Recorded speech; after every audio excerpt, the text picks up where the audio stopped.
Hello dear student, welcome to physics नवा। आज हम लोग क्लास 9 साइंस का chapter 9 force and law of motion start करने जा रहे हैं। तो इस चैप्टर में आज हम लोग फोर्स और बैलेंस एंड अनबैलेंस फोर्स के बारे में स्टडी करेंगे। तो चलिए आज का टॉपिक हम लोग स्टार्ट करते हैं। तो इसके पहले वाला चैप्टर मोशन में हम लोगों ने स्टडी किया था बॉडी का पोजीशन, वेलोसिटी और एक्सेलरेशन के बारे में स्टडी किया था। और ये भी स्टडी किया था कि कोई बॉडी मोशन कर रही है तो उसका मोशन यूनिफॉर्म भी हो सकता है, नॉन यूनिफॉर्म भी हो सकता है। लेकिन जो कोई बॉडी मोशन करती है वो क्यों करती है, उसके मोशन करने का क्या काउज है, क्या कारण है कि कोई बॉडी मोशन करती है। तो इस चैप्टर में हम लोग force and laws of motion में हम जो बॉडी मोशन करती है उसके कारण को समझने की कोशिश करेंगे। तो आइए हम लोग इसको इस टॉपिक को समझते हैं। देखिए, अगर कोई बॉडी है, जैसे ये बॉल है और इस बॉल को ये बच्चा थ्रो कर रहा है, तो देखिए ये बॉल कुछ देर के बाद आकर ये ग्राउंड पर रुक जाती है। आप लोगों ने भी ऑब्जर्व किया होगा कि कोई बॉडी को, आप किसी बॉडी को थ्रो करें तो वो कुछ देर के बाद रुक जाती है, किसी बॉडी को पुश करे या पुल करे तो कुछ देर के बाद वह आकर रुक जाती है। तो आपको भी ऐसा लगता होगा, आप लोगों ने महसूस ऐसा भी लगता होगा कि ये जो रेस्ट पोजीशन है वो बॉडी का नेचुरल पोजीशन है, क्योंकि बॉडी को हम धक्का दें या पुल करें या थ्रो करें कुछ देर के बाद वो रेस्ट पर आ जाती है। तो सेम जो फिलॉसफी था, ये न्यूटन और गैलीलियो के जमाने के पहले ऐसा मान्यता थी कि जो बॉडी का जो नेचुरल पोजीशन है वो रेस्ट पोजीशन है। कोई यानी कोई बॉडी नेचुरली वो रेस्ट पोजीशन पर रहेगी। अगर उसे हमें मूव कराना है या मोशन करना है तो हमें उसमें फोर्स लगाना पड़ेगा। यह न्यूटन के पहले की मान्यता थी। न्यूटन और गैलीलियो गैलीली के पहले की मान्यता थी। लेकिन ये न्यूटन के आने के बाद और गैलीलियो गैलीली के आने के बाद इन्होंने इस कंसेप्ट को पूरी तरह से उल्टा कर दिया, यानी ये कंसेप्ट को गलत साबित किया। तो इस चैप्टर में हम लोग इसके बारे में भी स्टडी करेंगे कि जो किसी बॉडी का जो रेस्ट है, कोई बॉडी रेस्ट पर है तो वो उसका नेचुरल पोजीशन नहीं है ये। और आइए अब देखते हैं फोर्स के बारे में देखते हैं हम।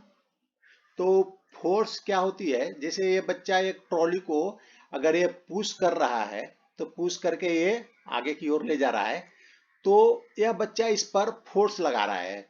तो हम फोर्स को सिर्फ फील कर सकते हैं। अगर इस बच्चे के ट्रॉली के मूवमेंट को देखें तो देखकर लगेगा कि हाँ, बच्चा इस पर फोर्स लगा रहा है तभी ये ट्रॉली आगे जा रही है। हम फोर्स को देख नहीं सकते हैं लेकिन हम महसूस कर सकते हैं। इसी तरह ये ड्रॉवर है, ये टेबल का ड्रॉवर है, तो ये ड्रॉवर को हम बाहर की तरफ फोर्स लगाकर पुल कर सकते हैं। तो फोर्स से हम क्या क्या काम कर सकते हैं, फोर्स से हम किसी बॉडी को पुल कर सकते हैं। जैसे इस ड्रॉवर को हम लोगों ने पुल किया, यानी अपनी तरफ इसको ड्रॉवर को खींचा। और उसी तरह पुश भी कर सकते हैं, जैसे यह बच्चा ट्रॉली को ये पुश करके आगे की ओर ले गया। और फोर्स से हम क्या कर सकते हैं, फोर्स से हम किसी बॉडी के शेप या साइज को हम चेंज कर सकते हैं।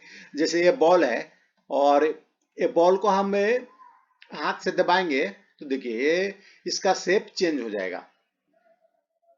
अगर थोड़ा हम अधिक फोर्स लगाकर दबाएंगे बॉल को तो इसका शेप चेंज हो जाएगा। उसी तरह मान लेते हैं ये स्प्रिंग है, अगर स्प्रिंग को हम एक फोर्स लेफ्ट साइड और एक फोर्स राइट साइड लगाएं, यानी स्प्रिंग के दोनों तरफ हम फोर्स लगाएं। ये जो एरो है ये फोर्स का सिंबल है। ये यहाँ पर हम लोग ये एरो को फोर्स का सिंबल समझेंगे, और जिस डायरेक्शन में एरो है उस डायरेक्शन में वो फोर्स रहेगा। तो यहाँ देखिए इस डायरेक्शन में फोर्स है और इस डायरेक्शन में भी फोर्स है, दो एरो है, तो एक दूसरे के अपोजिट स्प्रिंग पर ये फोर्स लगा रहा है। तो अगर हम दोनों डायरेक्शन में स्प्रिंग पर फोर्स लगाएंगे तो स्प्रिंग का शेप ये चेंज हो जाएगा, स्प्रिंग एक्सटेंड हो जाएगी। तो फोर्स से हम किसी बॉडी का शेप और साइज को हम लोग चेंज कर सकते हैं। तो ये हम लोगों ने फोर्स के बारे में ये देखा। अब देखिए फोर्स को हम लोग दो कैटेगरी में, दो तरह के फोर्स कह सकते हैं। किसी बॉडी पर फोर्स लग रहा है तो हम दो तरह से उसके मोशन को देखकर हम बता सकते हैं कि ये बैलेंस फोर्स है या अनबैलेंस्ड फोर्स है। तो हम आइए देखते हैं बैलेंस फोर्स क्या होता है और अनबैलेंस्ड फोर्स क्या होता है।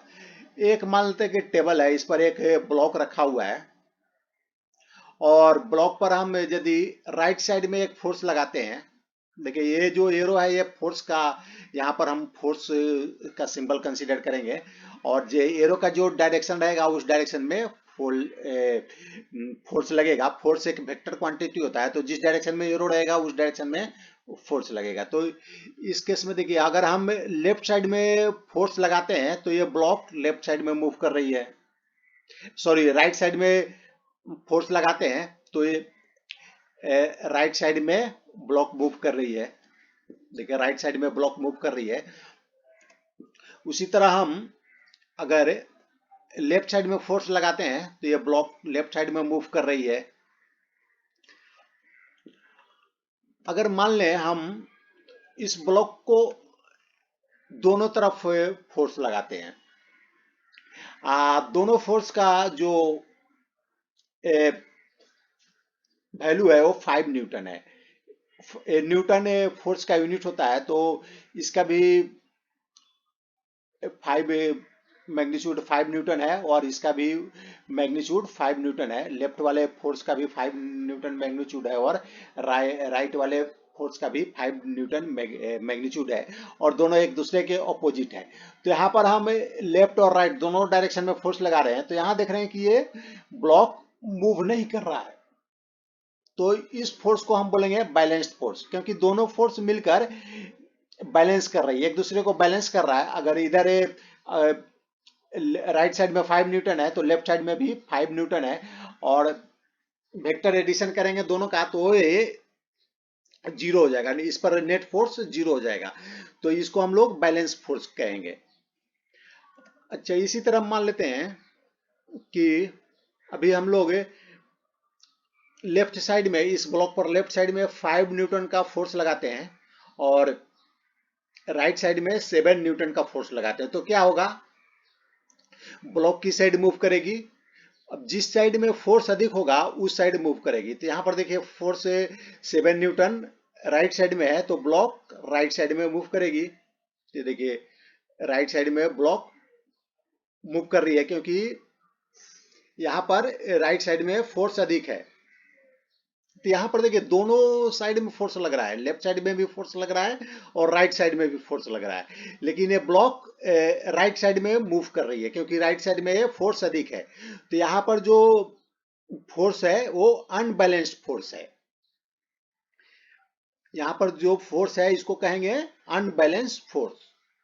तो जहां पर जो फोर्स है, अगर दो डायरेक्शन में फोर्स लग रही है और दोनों का मैग्नीट्यूड इक्वल नहीं है तो हम उस केस को अनबैलेंस्ड फोर्स बोलेंगे। अब देखिए फ्रिक्शन फोर्स, अब हम समझेंगे कि फ्रिक्शन फोर्स क्या होता है। जैसे एक ब्लॉक है, एक बहुत बड़ा ब्लॉक है और ये दो बच्चे इसको पुश कर रहे हैं। तो देखिए अगर ये फोर्स लगाते हैं, मान लिया अभी बहुत कम फोर्स लगा रहे हैं, अब यहाँ जो ये एरो है ये फोर्स के डायरेक्शन को बता रहा है और साथ में इसका मैग्नीट्यूड को भी बता रहा है। इसका जितना लेंथ होगा वो उसका मैग्नीट्यूड होगा, और जिस डायरेक्शन में एरो होगा वो वह डायरेक्शन फोर्स का होगा। तो देखिए अभी मान लेते हैं कि इतना फोर्स लग रहा है, ये दोनों बच्चे मिलकर इस ब्लॉक पर फोर्स लगा रहे हैं, राइट साइड में फोर्स लगा रहे हैं, लेकिन ये ब्लॉक मूव नहीं कर रहा है, ब्लॉक जहां पर है वहां पर ही स्थिर है। तो इसका रीजन क्या है जो ब्लॉक स्थिर है? तो इसका रीजन ये है कि ब्लॉक और ये सरफेस, जिस सरफेस पर ये ब्लॉक रखा हुआ है, उन दोनों के बीच में एक फोर्स लग रहा है, और ये फोर्स जिस डायरेक्शन में ये दोनों बच्चे फोर्स लगा रहे हैं, अगर राइट साइड में ये बच्चे फोर्स लगा रहे हैं तो ये ब्लॉक और जिस सरफेस पर ये ब्लॉक रखा हुआ है इन दोनों के बीच में एक फोर्स लगेगा, और ये इसके अपोजिट लगेगा। अगर ये राइट साइड लग रहा है तो ये लेफ्ट साइड फोर्स एक लग रहा है, और लेफ्ट साइड लग रहा है, और इसका मैग्नीट्यूड और इसका मैग्नीट्यूड दोनों इक्वल है। और तो इस फोर्स को हम क्या बोलते हैं? इस फोर्स को बोलते हैं फ्रिक्शन फोर्स, क्योंकि इन दोनों सरफेस के बीच में फ्रिक्शन हो रहा है और फ्रिक्शन के कारण ये फोर्स जनरेट हो रहा है, तो इसको बोलेंगे हम फ्रिक्शन फोर्स। तो देखिए फ्रिक्शन फोर्स, अगर ये ब्लॉक सिर्फ रखा हुआ है, अगर इस पर ये बच्चे फोर्स नहीं लगा रहे हैं तो उस समय फ्रिक्शन फोर्स नहीं लगेगा। फ्रिक्शन फोर्स कब लगेगा? जब इस ब्लॉक पर कोई फोर्स लगाएगा इसको मूव करने के लिए, उस समय ये फ्रिक्शन फोर्स लगेगा। तो अभी मान लें कि ये फ्रिक्शन फोर्स इतना लगाया, सॉरी इन दोनों बच्चों ने इतना फोर्स लगाया, तो उसके इक्वल ये फ्रिक्शन फोर्स भी लगा। इसके कारण ये बैलेंस कर दे रहा है, बच्चे के फोर्स को फ्रिक्शन फोर्स बैलेंस कर दे रहा है, इसलिए ये ब्लॉक मूव नहीं कर रहा है। तो हम लोग अभी इसके पहले देखा था कि अगर दो फोर्स एक दूसरे को बैलेंस कर रहे हैं तो बॉडी का मोशन नहीं होता है। तो यहाँ पर देखिए कि ये फोर्स और फ्रिक्शन फोर्स, दोनों फोर्स मिलकर एक दूसरे को बैलेंस कर रहे हैं। देखिए इसका डायरेक्शन राइट साइड में है, इसका लेफ्ट साइड में है, तो ये दोनों बैलेंस कर रहे हैं, तो ये ब्लॉक मूव नहीं कर रहा है। अगर हम ये दोनों बच्चे फोर्स को इंक्रीज करते हैं, इनको मूव कराना है ब्लॉक को, तो ये अभी इतना फोर्स से मूव नहीं कर रहा है, तो ये बच्चे फोर्स को इंक्रीज करते हैं। देखिए अगर ये बच्चे फोर्स को इंक्रीज करते हैं तो ये फ्रिक्शन फोर्स भी ऑटोमेटिक इंक्रीज हो जाता है। अगर ये जितना इंक्रीज कर रहे हैं फोर्स को बच्चे, उतना फोर्स फ्रिक्शन फोर्स भी इंक्रीज हो रहा है, और फिर ये दोनों एक दूसरे को बैलेंस कर दे रहे हैं। तो कब तक ये फ्रिक्शन फोर्स इंक्रीज करते जाएगा? मान लीजिए ये बच्चे और फोर्स को इंक्रीज करते हैं, तो ये इसका एक लिमिट होता है, ये फ्रिक्शन फोर्स का एक लिमिट होता है, उस लिमिट से अधिक वो इंक्रीज नहीं होगा, एक लिमिट तक इंक्रीज होगा, उसके बाद वो रुक जाएगा। तो अगर और ये किस पर डिपेंड करता है? फ्रिक्शन फोर्स किस पर डिपेंड करता है? ये जो दोनों सरफेस है, ये ब्लॉक और जिस सरफेस पर ये रखा हुआ है, उन दोनों के जो कंटेक्ट है, और इन दोनों का जो प्रॉपर्टी है सरफेस का, उस पर डिपेंड करेगा, और इसके वेट पर डिपेंड करेगा। ये जो ब्लॉक है उसके वेट पर ये डिपेंड करेगा, जो फ्रिक्शन फोर्स है ये डिपेंड करेगा। इन दोनों के कंटेक्ट सरफेस के प्रॉपर्टी पर डिपेंड करेगा, और इसके वेट पर, ब्लॉक के वेट पर डिपेंड करेगा। तो देखिए फ्रिक्शन फोर्स बढ़ा, सॉरी ये फोर्स बढ़ा इंक्रीज हुआ, तो ये फ्रिक्शन फोर्स भी इंक्रीज हो गया। तो अभी और इंक्रीज करते हैं, ये दोनों बच्चे और फोर्स को इंक्रीज करते हैं। अभी देखिए ये बच्चे ने फोर्स को इंक्रीज किया, ये देखिए फोर्स का मैग्नीट्यूड इंक्रीज हो गया, तो ये फ्रिक्शन फोर्स भी इंक्रीज हो गया। तो ये मान लेते हैं कि ये जो मैग्नीट्यूड है ये फ्रिक्शन फोर्स का मैक्सिमम मैग्नीट्यूड है, इससे अधिक को फ्रिक्शन फोर्स इंक्रीज नहीं करेगा। तो जैसे ही इसके मैग्नीट्यूड के बराबर ये फोर्स हो जाएगा, तब ये ब्लॉक मूव करने लगेगा। ये ध्यान देने की बात है, ये आप अच्छी तरह समझ लीजिए कि जैसे ही फ्रिक्शन फोर्स इक्वल होगा, ये दोनों बच्चे जो फोर्स लगा रहे हैं उसके इक्वल होगा, उसी टाइम ये ब्लॉक मूव करने लगेगा।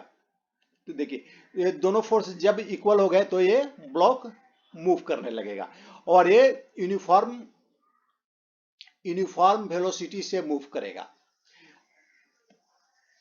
ये बात आप अच्छी तरह समझ लीजिए कि जैसे ही दोनों फोर्स बराबर होगा तो ये ब्लॉक यूनिफॉर्म वेलोसिटी से मूव करेगा।